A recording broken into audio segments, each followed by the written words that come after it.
ओम शांति। आज बाबा के 24 सितंबर के महावाक्य हैं। बाबा ने कहा, मीठे बच्चे, तुम जितना समय बाप की याद में रहेंगे उतना समय कमाई ही कमाई है। याद से ही तुम बाप के समीप आते जाएंगे। प्रश्न है, जो बच्चे याद में नहीं रह सकते हैं उन्हें किस बात में लज्जा आती है? उत्तर है, अपना चार्ट रखने में उन्हें लज्जा आती। समझते हैं सच लिखेंगे तो बाबा क्या कहेंगे। लेकिन बच्चों का कल्याण इसमें ही है कि सच्चा सच्चा चार्ट लिखते रहें। चार्ट लिखने में बहुत फायदे हैं। बाबा कहते, बच्चे, इसमें लज्जा मत करो। ओम शांति। रूहानी बाप बैठ बच्चों को समझाते हैं। अब तुम बच्चे 15 मिनट पहले आकर यहाँ बाप की याद में बैठते हो। अब यहाँ और तो कोई काम है नहीं, बाप की याद में ही आकर बैठते हो। भक्ति मार्ग में तो बाप का परिचय है नहीं, यहाँ बाप का परिचय मिला है। और बाप कहते हैं, मामे कम याद करो, मैं तो सब बच्चों का बाप हूँ। बाप को याद करने से वर्षा तो ऑटोमेटिकली याद आना चाहिए। छोटे बच्चे तो नहीं होना। फल लिखते हैं, हम 5 मास व 2 मास के हैं, परंतु तुम्हारी कर्मेंद्रियां तो बड़ी हैं। तो रूहानी बाप समझाते हैं, यहाँ बाप और वर्षे की याद में बैठना है। जानते हो, हम नर से नारायण बनने के पुरुषार्थ में तत्पर हैं। वे स्वर्ग में जाने के लिए पुरुषार्थ कर रहे हैं। तो यह बच्चों को नोट करना चाहिए। हमने यहाँ बैठे बैठे कितना समय याद किया, लिखने से बाप समझ जाएंगे। ऐसे नहीं कि बाप को मालूम पड़ता है हर एक कितना समय याद में रहते हैं। वह तो हर एक अपने चार्ट से समझ सकते हैं। बाप की याद थी या बुद्धि कहाँ और तरफ चली गई, यह भी बुद्धि में है। अभी बाबा आएंगे तो यह भी याद ठहरी ना। कितना समय याद किया, वह चार्ट में सच लिखेंगे। झूठ लिखने से तो और ही 100 गुना पाप चढ़ेगा और ही नुकसान हो जाएगा। इसीलिए सच लिखना है। जितना याद करेंगे उतना विकर्म विनाश होंगे। और यह भी जानते हो, हम नजदीक आते जाते हैं। आखिरीन जब याद पूरी हो जाएगी तो हम फिर बाबा के पास चले जाएंगे। फिर कोई तो झट नई दुनिया में आकर पाठ बजाएंगे, कोई वहां ही बैठे रहेंगे। वहां कोई संकल्प तो आएगा नहीं। वह है ही मुक्ति धाम। सुख दुख सुख से न्यारे सुख धाम में जाने के लिए अब तुम पुरुषार्थ करते हो। जितना तुम याद करेंगे उतना विकर्म विनाश होंगे। याद का चार्ट रखने से ज्ञान की धारणा भी अच्छी होगी। चार्ट रखने में तो फायदा ही है। बाबा जानते हैं, याद में न रहने के कारण लिखने में लज्जा आती है। बाबा क्या कहेंगे, मुरली में सुना देंगे। आप कहते हैं, इसमें लज्जा की क्या बात है? दिल अंदर हर एक समझ सकते हैं, हम याद करते हैं वह नहीं। कल्याणकारी बाप तो समझाते हैं, नोट करेंगे तो कल्याण होगा। जब तक बाबा आए उतना समय जो बैठे उसमें याद का चार्ट कितना रहा, फर्क देखना चाहिए। प्यारी चीज को तो बहुत याद किया जाता है। कुमार कुमारी की सगाई होती है तो दिल में एक दो की याद ठहर जाती है, फिर शादी होने से पक्की हो जाती है। बिगर देखे समझ जाते हैं हमारी सगाई हुई है। अभी तुम बच्चे जानते हो कि शिव बाबा हमारा बेहद का बाप है। फल देखा नहीं है परंतु बुद्धि से समझ सकते हो। वह बाप अगर नाम रूप से न्यारा है तो फिर पूजा किसकी करते हो, याद क्यों करते हो। नाम रूप से न्यारी बेअंत तो कोई चीज होती नहीं। जरूर चीज को देखा जाता है तब वर्णन होता है। आकाश को भी देखते हैं ना, बेअंत नहीं कह सकते। भक्ति मार्ग में भगवान को याद करते हैं। हे भगवान तो बेअंत थोड़े ही कहेंगे। हे भगवान कहने से तो छठ उनकी याद आती है तो जरूर कोई चीज है। आत्मा को भी जाना जाता है, देखा नहीं जाता। सब आत्माओं का एक ही बाप होता है, उनको भी जाना जाता है। तुम बच्चे जानते हो बाप आकर पढ़ाते भी हैं। आगे ये मालूम नहीं था कि पढ़ाते भी हैं। श्री कृष्ण का नाम डाल दिया है। श्री कृष्ण तो इन आंखों से देखने में आता है।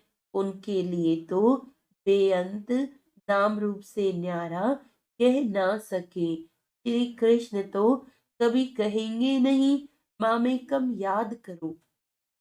वह तो सम्मुख है, उनको बाबा भी नहीं कहेंगे। माताएं तो श्री कृष्ण को बच्चा समझ गोद में बिठाती हैं। जन्माष्टमी पर छोटे श्री कृष्ण को झुलाएंगे या सदैव छोटा ही है।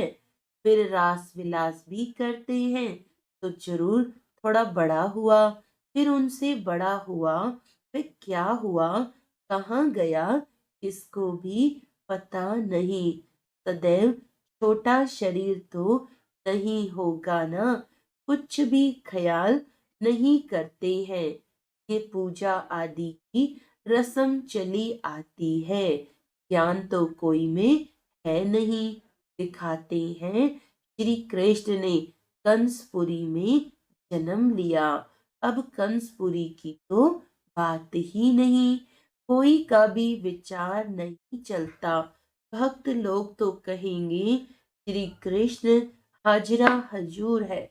फिर उनको स्नान भी कराते हैं, खिलाते भी हैं। अब वह खाता तो नहीं, रखते हैं मूर्ति के सामने और खुद खा लेते हैं। यह भी भक्ति मार्ग हुआ ना। श्रीनाथ जी पर इतना भोग लगाते हैं, वह तो खाता नहीं, खुद खा जाते हैं। देवियों की पूजा में भी ऐसे करते हैं, खुद ही देवियां बनाते हैं, उनकी पूजा आदि कर फिर डुबो देते हैं। शिवरात आदि उतार कर डुबोते हैं। फिर वहां तो बहुत रहते हैं, जिसको जो हाथ में आया वह उठा लेते हैं। देवियों की ही जास्ती पूजा होती है। लक्ष्मी और दुर्गा दोनों की मूर्तियां बनाते हैं। बड़ी मम्मा भी यहाँ बैठी है ना, जिसको ब्रह्मपुत्रा भी कहते हैं। समझेंगे ना कि इस जन्म और भविष्य के रूप की पूजा कर रहे हैं। कितना वंडरफुल ड्रामा है। ऐसी ऐसी बातें शास्त्रों में तो आ न सके। यह है प्रैक्टिकल एक्टिविटी। तुम बच्चों को अब ज्ञान है, समझते हो। सबसे जास्ती चित्र बनाए हैं आत्माओं के। जब रुद्र यज्ञ रचते हैं तो लाखों सालिग्राम बनाते हैं। देवियों के कब लाखों चित्र नहीं बनाएंगे। वह तो जितने पुजारी होंगे उतनी देवियां बनाते होंगे। वह तो एक ही टाइम पर लाख सालिग्राम बनाते हैं। उनका कोई फिक्स दिन नहीं होता है, कोई मुहूर्त आदि नहीं होता है। जैसे देवियों की पूजा फिक्स टाइम पर होती है, सेठ लोगों को तो जब ख्याल में आएगा कि रुद्र या सालिग्राम रचे तो ब्राह्मण बुलाएंगे। रुद्र कहा जाता है एक बाप को, फिर उनके साथ ढेर सालिग्राम बनाते हैं। वो सेठ लोग कहते हैं इतने सालिग्राम बनाओ। उनकी तिथि तारीख कोई मुकर्रर नहीं होती। ऐसी भी नहीं कि शिव जयंती पर ही रुद्र पूजा करते हैं। नहीं, अक्सर करके शुभ दिन बृहस्पति को ही रखते हैं। दीपमाला पर लक्ष्मी का चित्र थाली में रखकर उनकी पूजा करते हैं, फिर रख देते हैं। वह है महालक्ष्मी। युगल है ना। मनुष्य इन बातों को जानते नहीं। लक्ष्मी को पैसे कहाँ से मिलेंगे। युगल तो चाहिए ना। तो ये लक्ष्मी नारायण युगल है। नाम फिर महालक्ष्मी रख देते हैं। देवियां कब हुई, महालक्ष्मी कब होकर गई, ये सब बातें मनुष्य नहीं जानते हैं। तुमको अब बाप बैठ समझाते हैं। तुम्हारे में भी सबको एक रस धारणा नहीं होती है। बाबा इतना सब समझाकर फिर भी कहते शिव बाबा याद है, वर्षा याद है, मूल बात है याद। भक्ति मार्ग में कितना पैसा वेस्ट करते हैं। यहाँ तुम्हारी पाई की भी वेस्ट नहीं होती है। तुम सर्विस करते हो सॉल्वेंट बनने के लिए। भक्ति मार्ग में तो बहुत पैसे खर्च करते हैं, इनसॉल्वेंट बन पड़ते हैं, सब मिट्टी में मिल जाता है। इतना फर्क है। इस समय जो कुछ करते हैं वह ईश्वरीय सर्विस में शिव बाबा को देते हैं। शिव बाबा तो खाते नहीं हैं, खाते तुम हो। तुम ब्राह्मण बीच में ट्रस्टी हो, ब्रह्मा को नहीं देते हो, तुम शिव बाबा को देते हो। कहते हैं बाबा आपके लिए धोती कमीज लाई है। बाबा कहते हैं इनको देने से तुम्हारा कुछ भी जमा नहीं होगा। जमा वह होता है जो तुम शिव बाबा को याद कर इनको देते हो। फिर यह तो समझते हो ब्राह्मण शिव बाबा के खजाने से ही पलते हैं। बाबा से पूछने की दरकार नहीं है कि क्या भेजूं, यह तो लेंगे नहीं। तुम्हारा जमा ही नहीं होगा।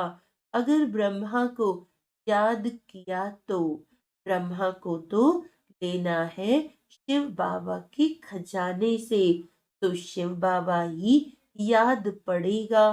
तुम्हारी चीज क्यों लेवे, एको देना भी रॉन्ग है। बाबा ने समझाया है तुम कोई से भी चीज लेकर पहनेंगे तो उनकी याद आती रहेगी। कोई हल्की चीज है तो उनकी बात नहीं, अच्छी चीज तो और ही याद दिलाएगी फलाने ने ये दिया है। उनका कुछ जमा तो होता नहीं, तो घाटा पड़ा ना। शिव बाबा कहते हैं मामी कम याद करो, मुझे कपड़े आदि की दरकार नहीं। कपड़े आदि बच्चों को चाहिए, वह शिव बाबा के खजाने से पहनेंगे। मुझे तो अपना शरीर है नहीं, यह तो शिव बाबा के खजाने से देने के हकदार हैं, राजाई के भी हकदार हैं। बाप के घर में ही बच्चे खाते पीते हैं ना। तुम भी सर्विस करते, कमाई करते रहते हो। जितनी सर्विस बहुत, उतनी बहुत कमाई होगी। खाएंगे पिएंगे शिव बाबा के भंडारे से। उनको नहीं देंगे तो जमा ही नहीं होगा। शिव बाबा को ही देना होता है। बाबा आपसे भविष्य 21 जन्मों के लिए पद्मा पदम पति बनेंगे। पैसे तो खत्म हो जाएंगे, इसीलिए समर्थ को हम दे देते हैं। बाप समर्थ है ना, 21 जन्मों के लिए वह देते हैं। इनडायरेक्ट भी ईश्वर अर्थ देते हैं ना। इनडायरेक्ट में इतना समर्थ नहीं है। अभी तो बहुत समर्थ है, क्योंकि सम्मुख है। वर्ल्ड ऑलमाइटी अथॉरिटी इस समय के लिए है।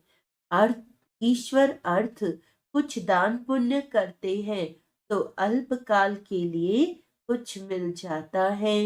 यहाँ तो बाप तुमको समझाते हैं, मैं सन्मुख हूँ, मैं ही देने वाला हूँ।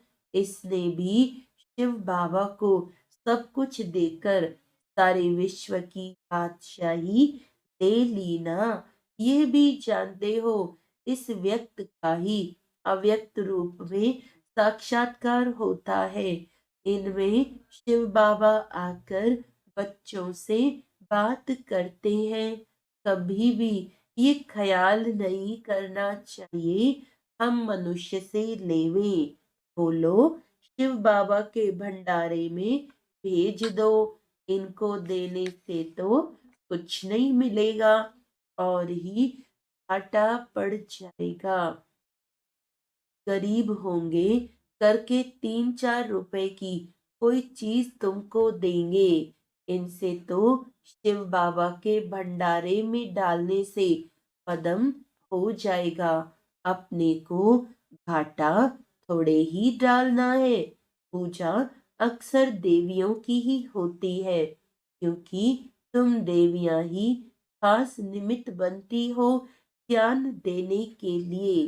फल गोप भी समझाते हैं, परंतु अक्सर करके तो माताएं ही ब्राह्मणी बन रास्ता बताती हैं।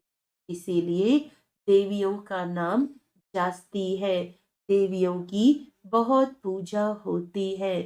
यह भी तुम बच्चे समझते हो। आधा कल्प हम पूज्य थे। पहले हैं फुल पूज्य, फिर सेमी पूज्य, क्योंकि दो कला कम हो जाती है। राम की डायनेस्टी कहेंगे त्रेता में, वह तो लाखों वर्ष की बात कह देते हैं, तो उनका कोई हिसाब ही नहीं हो सकता। भक्ति मार्ग वालों की बुद्धि में और तुम्हारी बुद्धि में कितना रात दिन का फर्क है। तुम हो ईश्वरीय बुद्धि, वह है रावण की बुद्धि। तुम्हारी बुद्धि में है ये सारा चक्र ही 5000 वर्ष का है, जो फिरता रहता है। जो रात में है वह कहते हैं लाखों वर्ष, जो दिन में है वह कहते हैं 5000 वर्ष। आधा कल्प भक्ति मार्ग में तुमने असत्य बातें सुनी है। सतयुग में ऐसी बातें होती ही नहीं। वहां तो वर्षा मिलता है, अब तुमको डायरेक्ट मत मिलती है। श्रीमद् भगवत गीता है ना, और कोई शास्त्र पर श्रीमद् नाम है नहीं। हर 5000 वर्ष बाद ये पुरुषोत्तम संगम युग का युग आता है। लाखों वर्ष की तो बात हो नहीं सकती है। कभी भी कोई आए तो ले जाओ संगम पर। बेहद के बाप ने रचयिता अर्थात अपना और रचना का सारा परिचय दिया है, फिर भी कहते हैं अच्छा बाप को याद करो और कुछ धारणा नहीं कर सकते हो तो अपने को आत्मा समझ बाप को याद करो। पवित्र तो बनना ही है। बाप से वर्षा लेते हो तो दैवी गुण भी धारण करने। अच्छा, मीठे मीठे सिकिलदे बच्चों प्रति माता पिता बाप दादा का याद प्यार और गुड मॉर्निंग। रूहानी बाप की रूहानी बच्चों को नमस्ते। हम रूहानी बच्चों की रूहानी बाप दादा को याद प्यार गुड मॉर्निंग। नमस्ते नमस्ते नमस्ते जी।